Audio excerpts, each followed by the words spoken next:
এবার আইপিএল 2026-এ একটা দল হঠাৎ করে সব হিসাব নিকাশ পাল্টে দিয়েছে।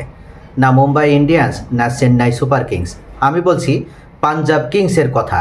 এখন প্রশ্ন হলো, কেন সবাই পাঞ্জাব কিংসকে ভয় পাচ্ছে? আগের সিজনগুলোতে পাঞ্জাব কিংস ছিল একদম মাঝারি দল, কিন্তু এবার 200 রানও তাদের কাছে কিছুই না। শেষ করছে, ম্যাচ জিতছে, আর প্রতিপক্ষকে মানসিকভাবে ভেঙেই শুধু দিচ্ছে না, আগে থেকেই সকলেই পাঞ্জাব কিংসের সামনে দুর্বল হয়ে যাচ্ছে। পাঞ্জাব কিংসের বড় শক্তির জায়গাটা আমরা যদি দেখি, তাহলে তাদের ব্যাটিংটাই হচ্ছে তাদের সবথেকে বড় শক্তি। টপ অর্ডার থেকে লোয়ার অর্ডার সবাই মারতে পারে, একজন আউট হলেও সমস্যা নেই, কারণ পরের ব্যাটার আরও ভয়ঙ্করভাবে হাজির হচ্ছে। আর এই কারণেই এই সিজনে এখন পর্যন্ত পাঞ্জাব কিংস যেমন অপরাজয়, ঠিক তেমনই অপ্রতিরোধ্য হয়ে উঠেছে। এবার আসি আসল জায়গায়, শ্রেয়াস আয়ারের স্ট্র্যাটেজি। সে একটা অদ্ভুত কিন্তু শক্তিশালী জিনিস তৈরি করেছে, ভেতরের প্রতিযোগিতা। মানে কি? মানে হচ্ছে দলের খেলোয়াড়রা বাইরের সমালোচনার জন্য না, নিজেদের মধ্যেই প্রতিযোগিতা করছে। কে বেশি রান করবে, কে ম্যাচ জেতাবে, কে হিরো হবে, এই প্রতিযোগিতায় পাঞ্জাব কিংসকে অন্য লেভেলে নিয়ে গিয়েছে। পাঞ্জাব কিংসের অন্যতম মালকিন প্রীতি জিন্তা, তিনি তো গতকাল সরাসরি শ্রেয়াস আয়ারকে শুধু অভিবাদনই জানায়নি, তিনি উল্লেখ করেছেন শ্রেয়াস আয়ার যতদিন পাঞ্জাব কিংসের ক্যাপ্টেন হয়ে থাকবে ততদিন পাঞ্জাব কিংস অপ্রতিরোধ্য হবে, অপরাজয় হবে।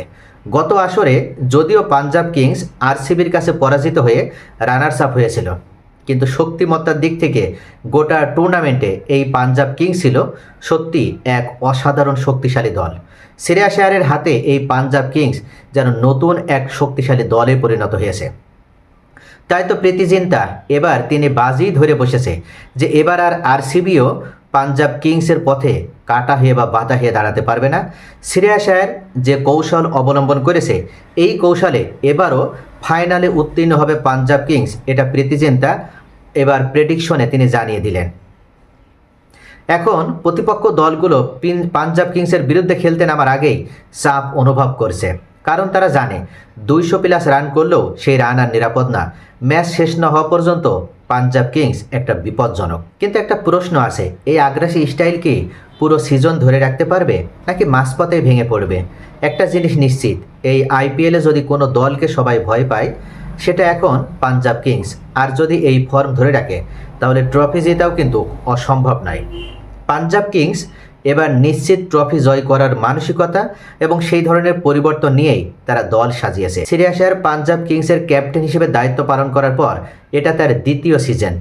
প্রথম সিজনে শ্রেয়াস আয়ার সফলতার সাথে পাঞ্জাব কিংসে ফাইনালে উত্তীর্ণ করেছিল, তবে এবার সে যে নতুন স্ট্র্যাটেজি অবলম্বন করেছে, নতুন কৌশল অবলম্বন করেছে, এই কৌশলে সে এবার ফাইনালে শুধু উত্তীর্ণ হতে চায় না, তার প্রধান টার্গেট হচ্ছে এবার চ্যাম্পিয়ন হওয়া। প্রীতি জিন্তার আশা এবং ভরসার প্রতীক হয়ে শ্রেয়াস আয়ারও মাঠে এবার এখন পর্যন্ত যে 2টা ম্যাচ এসেছে, সেই 2টা ম্যাচ তারা কোনো ধরনের প্রতিযোগিতা ছাড়াই একেবারে অপ্রতিরোধ্য অবস্থায় জয়লাভ করার মাধ্যমে তারা পয়েন্ট টেবিলের শীর্ষে অবস্থান করছে।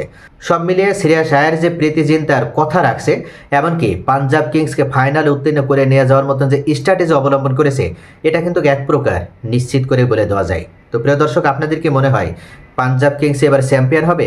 আপনাদের মূল্যবান মতামত কমেন্টে জানান।